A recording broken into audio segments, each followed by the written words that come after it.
E premtja e ndriçme e burimi jetë të dhënës. Vëllezër dhe motra më Krishtit, Krishti u ngjall. Të premten pas Pashkës, të premten e javës së ndriçme, kisha premton burimin jetë të dhënës. Kjo e kremte është mjaft unike sepse përkujton një ngjarje, një shërim të mrekullueshëm, një vendodhje, një burim, një kishë në Konstantinopol dhe i lindëse nënën e Perëndisë. Kjo javë, vëllezër dhe motra, është në vërtet shumë e bollshme, me rrjedha hiri që burojnë nga ngjallja e Krishtit. Kisha na fton çdo ditë në një kënaqësi të re duke thirrur: "E jani le të pimë ujë krejt të re." Por ja, për gjatë javës së ndriçme, kur dikush pret një zvogëlim të rrjedhave të hirit, ky burim i ri të dhënës, mëshire dhe bujarie zbulohet nga personi i nënës së Zotit të gjallë. Me të vërtet, e skajtë festave në nder të birit, në këtë javë që na pas, na zbulohet një festë në nder të nënës së tij, e cila në Golgotha, ashtu si biri priti shpatën të kalonte në përzemrën e saj, siç tha Simeoni i drejtë. Rreth 1500 vjet më parë, në periferi të Konstantinopolis, në pikën ku ndodhej e Auschwitz-Birkenau, porta e Silivris, u gjen burimi jetë të dhënës. Ati ndodhej një pyll i madh dhe shumë i dendur dhe ishte e vështirë të kaloje pa e humbur në atë. Një ditë vere, një ushtar i quajtur Leo u detyrua të kalonte nëpër pyll për shërimin e tij ushtarak. Ndërsa ndodhej në një nga pjesët më të dendura të pyllit, diku në një rrugë të shiret, një burr po thërriste: "Ndih." Askush nuk e dëgjoi, nuk e kushtoi askush vëmendje në atë vend të shiret. Leo largoi drejt vendit ku dëgjoi zërin dhe pas shumë përpjekjesh e gjeti burrin që kërkonte ndihmë. E gjeti në një gjendje të mirueshme, i verbuar dhe që po vuante. Dikush e kishte hedhur në atë vend të shiret dhe e kishte braktisur. I verbri kishte agjëruar për ditë të tëra, i uritur dhe i hetur. Leo i dëmshëm e gjeti, e mori për dore dhe u përpoq ta ndihmonte. I verbri tha: "Kam ditë që pres për të pirë ujë.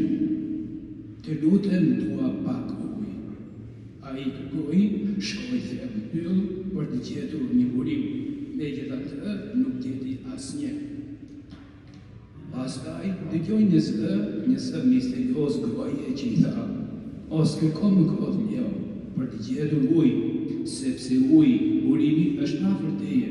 Ec pak drejt meje dhe do të shohësh." Pive, i epi të pije dhe të verbrit, laja syt me këtë ujë dhe ai do të shërojë. Ai do të shohë dritën e tij.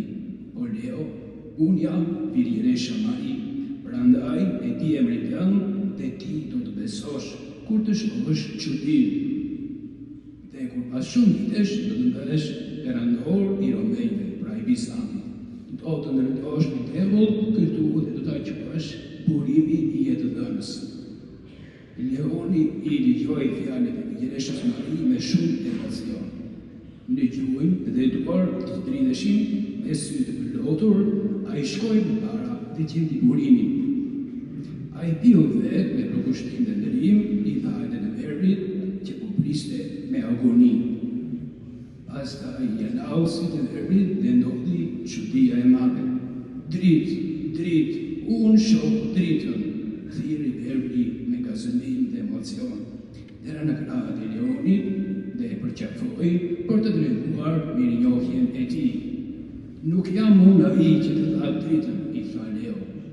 "A nuk e dëgjove Virgineshën Mari që më urdhëroi të gjeja burimin për të të dhënë ujë dhe për të shëruar syt? Lavdëro Zotin, nënën e tij Virginesh, gjatë gjithë jetës sate për këtë çudi të madhe." Pastaj Leo e udhëhoqi në rrugën e drejtë. Shpejt ata u ndalën me lot, të prekur nga mrekullia që e kishin parë të dy. Titulli i burimit të dhënës ju dha nënës së Zotit për shkak të mrekullive të shumta në këtë burim. Ky titull Burimi I të dhënës ka një domethënie më të madhe se një bell I thjesht uji. Siç e dim, burimi I çdo shërimi është Krishti, sepse nëpërmjet nënës së Tij të shenjtë, ai na jep shërimin e sëmundjeve shpirtërore dhe fizike. Vetë shënvasi e konsideronte hyjendësve një ndërmjetuese të zjarrt.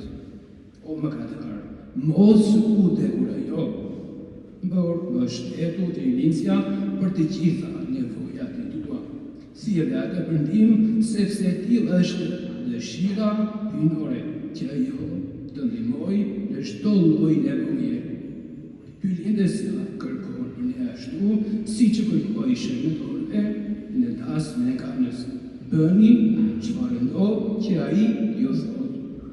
Por më e rëndësishme, hyjendësja është burimi I të dhënës, sepse nëpërmjet vetes së saj, shpëtimtari I botës mbori trup njeriu, duke e prurur veten e tij deri në vdekje kryqi. Ngjizja e mrekullueshme jetë dhënëse është I Perëndim Logos, fjalë. Me njeriu bashkoi natyrën tonë të rënë me qirin. Është ky burim I përjetshëm që duhet të kremtojmë më shumë se Perëndia u bë njeri në mënyrë që ne të mund të bashkohemi me Perëndin, duke filluar që në këtë jetë e deri në jetën e përjetshme. Beni dhe pini ujin jetë të dhënës. Ky është mesazhi I jetës e botës. Ky ujë nuk do të thahet as do të paksohet, sepse nuk është gjetur nga përpjekjet njerëzore. Dhe asnjë njerëzore nuk mund të errësojë qartësinë e tij kristalore ose të ndryshojë veprimët e tij jetëdhënëse. Ky ujë I gjallë është tek Krishti, I cili fal, ndriçon, shënderon çdo person që I afrohet atij. Vetëm kur njeriu pastrohet, ai bëhet adhurues I vërtet I Trinisë. Hapi I parë drejt pastrimit është etja. Duhet të kesh etje përpara se të bindesh se udhëtimi drejt burimit është I nevojshëm. Duhet të arrish një njohje dhe bindje të brendshme se bota. Dhe përmbajtja E botës, do me thënë krenaria, pasuria, pushtetit, kryqësia, epshi. Të gjitha motivuesit kryesor të divorcit njeriu nga Perëndia, të gjithë janë të përkohshëm dhe të kotë. Njeriu është I bashkuar me Perëndin në Krisht. E meqense njeriu nëpërmjet natyrës njerëzore të Krishtit është I bashkuar me qielloren, atëherë këtu qëndron orientimi I njeriu. Këtu duhet të drejtojë vetë njeriu. Këtu duhet të drejtojë busullën e tij drejt mbretërisë qiellore. Ky realizim është parakushti I parë I shpëtimit të njeriu. Njeriu duhet të ketë etje e të përpiqet për mbretërinë e Perëndisë drejt atë nëpërmjet birit në shpirtin e shenjtë. Le të ngopemi vëllezër dhe motra në Krishtin me ujin e jetës. Le të afrohemi Krishtit, burimi të